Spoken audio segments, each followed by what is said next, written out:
मेरठ में जाओ, हमारे उज्जैन में हमारी यात्रा पर उन्होंने थूक दिया तो घर तोड़ दिए। ये ढकोसला है कि हमने कावड़ पे नहीं करा। ये सारी चीज़ें हमारे शोभा यात्रा के लिए 15 दिन पहले ही प्लानिंग थी कि इस शोभा यात्रा को हम नहीं निकलने देंगे। एक दो तलवार थी किसी कार्यकर्ता पे, किसी बहन बेटी पे, अगर सैकड़ों की संख्या में होती तो लगता कि हम लड़ाई झगड़ा करने गए हैं। कोई अपने परिवार के साथ, अपनी फैमिली के साथ क्या लड़ाई झगड़ा करने जाएगा? ये सोचने की बात। अस्सलाम वालेकुम दोस्तों, मैं हूं शारिफ खान। मैं आज आपको बिट्टू बजरंगी की वो वीडियो क्लिप दिखाने वाला हूं जो अरेस्ट होने से जस्ट पहले उसने एक इंटरव्यू दिया था द लल्लन टॉप को। उसके अंदर जो कुछ खुलासे उसने किए थे वो मैं आपको दिखाने वाला हूं। बिट्टू बजरंगी की वजह से मेवात के अंदर जो दंगा हुआ, असल में बिट्टू बजरंगी के पीछे किसका हाथ था? क्या बिट्टू बजरंगी ने इसको पहले से प्री प्लान कर रखा था या कोई और लोग थे जो बिट्टू बजरंगी से ये सब करवा रहे थे पर्दे के पीछे से? इस इंटरव्यू के दौरान बहुत सारी चीज़ें आपको जानने को मिलेंगी। सबसे पहले मैं आपको बता दूं कि बिट्टू बजरंगी को हरियाणा की पुलिस ने जैसे अरेस्ट किया, उसके ऊपर बड़ी बड़ी धाराएं लगाई गई हैं। पहली धारा उसके ऊपर लगाई गई है दंगा कराने की, दूसरी धारा उसके ऊपर लगाई है पुलिस के ऊपर हमला करने की, तीसरी धारा उसके ऊपर लगाई गई है कि विशेष धर्म के, आप ये मान के चलिए कि मुस्लिम समाज के लोगों की भावनाओं को ठेस पहुंचाने का काम किया गया, और चौथी धारा उसके ऊपर लगी है सोशल मीडिया पर किसी एक विशेष धर्म के खिलाफ वीडियो बनाने के ऊपर जो उसके ऊपर कार्रवाई की गई है। और भी बहुत सारे मामले हैं जो ये मुख्य धाराएं जो मैं आपको दिखाने वाला हूं और बताने वाला हूं।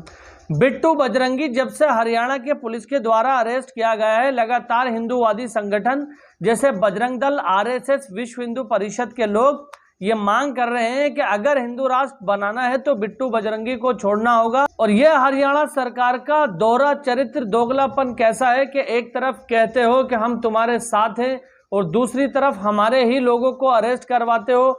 बिट्टू बजरंगी जैसे हिंदूवादी कट्टरवादी संगठन के एक मुखिया को, जिसने इतना बड़े कारनामे को अंजाम दिया, उसको आप अरेस्ट कराते हो।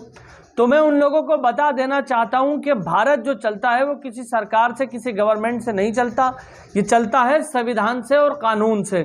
तो यहाँ पर चाहे आप किसी के मुख्यमंत्री के भाई हो, किसी के प्रधानमंत्री के भाई हो या एक गरीब व्यक्ति के भाई हो, अगर आपने कोई जुर्म किया है तो उस पर आपके ऊपर समान धाराएं लगेंगी और उसके तहत ही कार्रवाई की जाएगी। दोस्तों, ट्विटर पे एक बड़ा ट्रेंड चलाया जा रहा है कि बिट्टू बजरंगी को छोड़ा जाए, बिट्टू बजरंगी को रिहा किया जाए। हरियाणा सरकार के और प्रशासन के ऊपर दबाव बनाने की कोशिश कर रहे हैं। लेकिन मैं आपको बता दूं कि हरियाणा के ही अंदर जाट समाज के लोगों ने यह बीड़ा उठा लिया है कि बिट्टू बजरंगी जैसे नफरती को जेल की सलाखों के पीछे पहुंचाना है, और जो लोग विशेष धर्म के लोगों को टारगेट कर रहे हैं उनको भी सबक सिखाना है। मेरठ में जाओ, हमारे उज्जैन में हमारी यात्रा पर उन्होंने थूक दिया तो घर तोड़ दिए। ये ढकोसला है कि हमने कावड़ पे नहीं करा। ये सारी चीज़ें हमारे शोभा यात्रा के लिए 15 दिन पहले ही प्लानिंग थी कि इस शोभा यात्रा को हम नहीं निकलने देंगे। एक दो तलवार थी किसी कार्यकर्ता पे, किसी बहन बेटी पे, अगर सैकड़ों की संख्या में होती तो लगता कि हम लड़ाई झगड़ा करने गए हैं। कोई अपने परिवार के साथ, अपनी फैमिली के साथ क्या लड़ाई झगड़ा करने जाएगा? ये सोचने की बात है। बिट्टू बजरंगी, आप ये बताइए कि क्या हुआ था उस दिन, आप वहाँ मौजूद थे, कैसे सब शुरू हुआ? जी, हमारी हर वर्ष की तरह इस वर्ष भी हमारी एक शोभा यात्रा थी और वो बड़ी शांति से हर वर्ष शोभा यात्रा निकलती है, शांति सद्भाव से। और इस वर्ष हमारी परसों जो यात्रा निकली वो पहले से ही हमारा वो था कि हम वहाँ से अपने नल्लड़ मंदिर है मेवात में, वहाँ से जल अभिषेक करके और अन्य मेवात क्षेत्रों में निकलेंगे और पूजा अर्चना के बाद हम वापस अपने स्थानों पर जाएंगे, जिसमें अनेक महिलाएं, बुजुर्ग, बच्चे पूरे गाजे बाजे के साथ हम गए वहाँ पर। हमने वहाँ पर पूजा की। पूजा करने के बाद वहाँ पर हमने खाना खाया, महिलाओं ने, बुजुर्गों ने, सबने मिलके कीर्तन हुआ। उसके बाद हमारी जो गाड़ियाँ थीं वो एक ही रास्ता था वहाँ का, एक सिंगल रास्ता था। उस रास्ते पर हमने बोला कि अब गाड़ियों को घुमा के निकलो। तो जैसे ही हमने बोला कि निकलो तो जो पीछे वाली गाड़ियाँ थी वो आगे हो गई, नॉर्मल बात है। जो पीछे थी वो पीछे हो गई।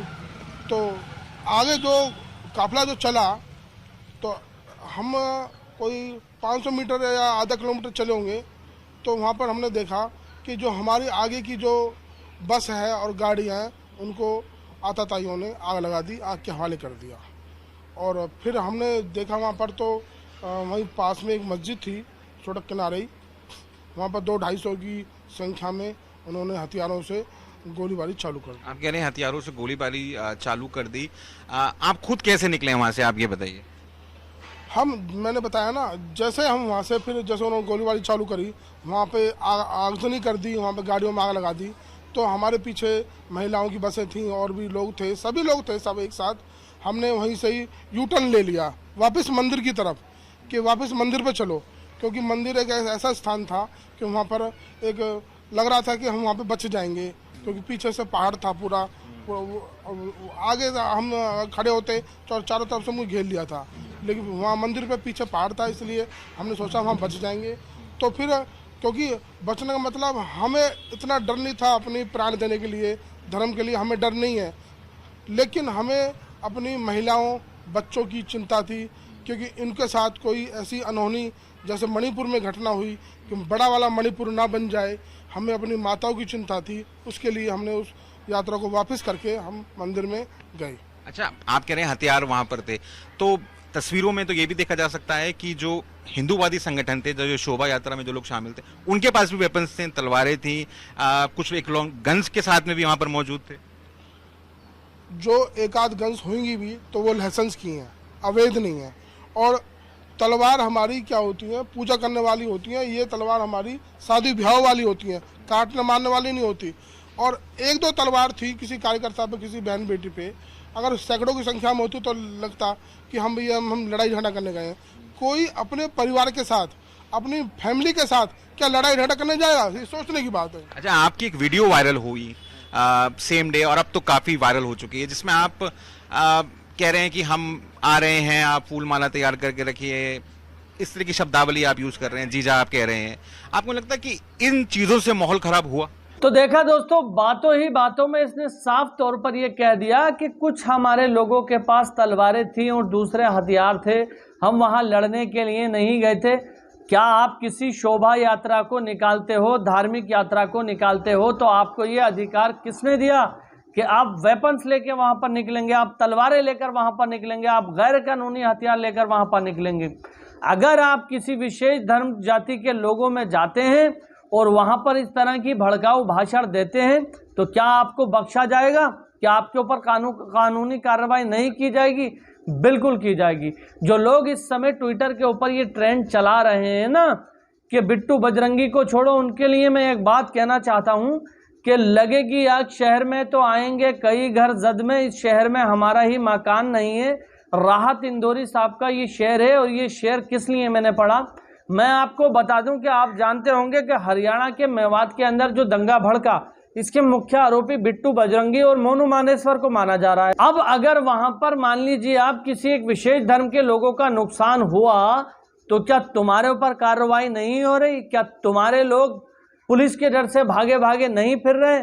बिल्कुल फिरेंगे, बिल्कुल तुम्हारे घरों को भी उजाड़ा जाएगा, भले ही कम मात्रा में उजाड़ा जाए, भले ही लोग इस तरह के सबूत बना करके आपको दे दे कि नहीं नहीं इस धर्म के लोगों ने उत्पाद नहीं मचाया, विशेष दूसरे धर्म के लोगों ने उत्पाद मचाया। आप ये मान के चलिए कि 70% किसी दूसरे धर्म के लोगों के ऊपर, विशेष धर्म के लोगों के ऊपर कार्रवाई की जाएगी और 30% आप लोगों पर कार्रवाई की जाएगी। उस 30% के अंदर टोटली गरीब, मजदूर और बहके हुए लोगों को जब जेलों में ठूंसा जाएगा, उनके ऊपर धाराएं लगाई जाएंगी, तो उसमें किसका नुकसान होगा? बिट्टू बजरंगी, मोनू मानेश्वर जैसे लोगों को बाहर से फंड आता है, इनके पास पैसा आता है, ये कानून की प्रक्रिया, अदालतों के चक्कर काटते रहेंगे, लेकिन गरीब का बच्चा जो इस दंगे में शामिल हो चुका है उसको छुड़ाने के लिए कोई नहीं आएगा। बिट्टू बजरंगी के ऊपर कार्रवाई कर दी गई है। देखना यह है कि मोनू मानेश्वर पुलिस के हाथ आता है, पुलिस उसको अरेस्ट करती है, या बड़ी बड़ी ताकतें अपना हाथ रख करके मोनू मानेश्वर को छुड़ा ले जाती हैं। तो दोस्तों, ये थी जानकारी। फिलहाल अगर आप मेरे चैनल पर पहली बार आए हैं तो चैनल को सब्सक्राइब करके बेल आइकन पर ऑल का बटन सेलेक्ट कर लेना। इंशाल्लाह फिर मिलूंगा इसी तरह की एक नई वीडियो के साथ। तब तक दुआओं में याद रखना। खुदा हाफिज, जय हिंद, जय भारत।